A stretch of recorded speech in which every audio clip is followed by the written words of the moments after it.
What did you guys build today? We built a very interesting gaming PC here using an old school FX 8350 and a 1660 Ti. This is a good example of when we get stuff on trade-in. So we got the 8350, the RAM and motherboard on trade-in.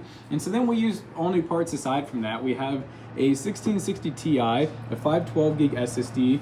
We have Corsair Vengeance 16 gig DDR3, an EVGA W3 450 watt, a Veeture V240, and this is the Zalman S3, and this build will be $550 at PC Bros. And the best part is, yeah, the 8350, kind of older, a little bit weaker, but all the other specs are really good in this. So when you want to, just swap that motherboard and CPU out, and you got a really good system. So yeah, buy this PC or many other options over at PCBros.tech and use code ToastyBros2 on checkout at 2% next purchase. We run with these. ToastyBros2.